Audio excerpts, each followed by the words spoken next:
because the time is short. The first one is that the alleged waiving of Article 37 to justify maandamano, Mr. Speaker, is wrong.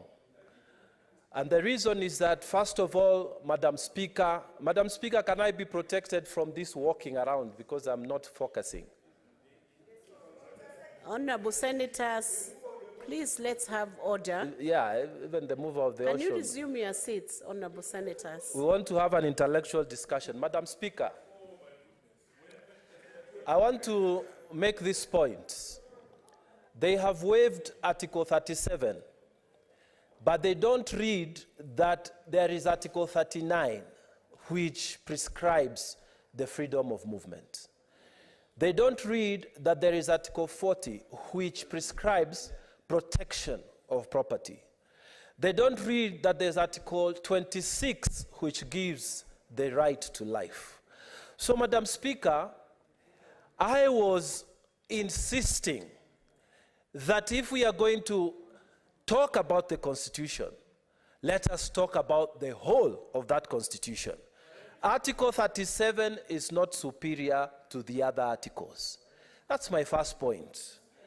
My second point, Madam Speaker, it is calling this nation to anarchy if we operate outside the state, outside the Constitution. It is actually calling upon the destruction of the state. Madam Speaker, those of us who have gone to school and learned law, we learned, Madam Speaker, in jurisprudence year 1, that there was the English philosopher and a jurisprudent by the name Thomas Hobbes. Thomas Hobbes stated in his book Leviathan that in the state of nature, it was the brute force that ruled society. Might was right. Then society developed. It created states. And the state was, we agree as a society, to surrender some of our powers to the executive, to the national parliament, and in this case, Senate and National Assembly, to the judges, so that there is social order.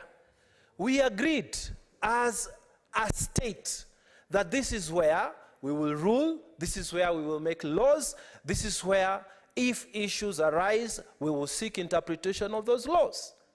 Madam Speaker, any attempt to operate outside the constitutional order, it creates anarchy.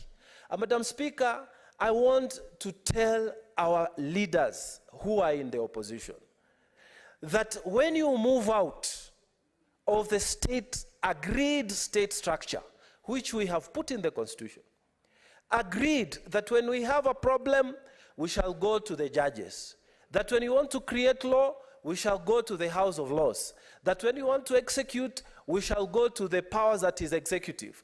When you move outside that, you are going to create anarchy, and we will have no state to talk about. Madam Speaker, I am urging the leader of opposition, and together with the other people, the Honorable Raila Odinga, Martha Karua, Mheshimiwa Eugene Wamalwa, Mheshimiwa Kalonzo Musyoka, operate within the law. This is the way forward for this nation. We will never reduce the cost of living by throwing stones. We will never bring down change by throwing stones. Madam Speaker. Do you wish to be informed by Senator Kenywa? Yes, yes, yes.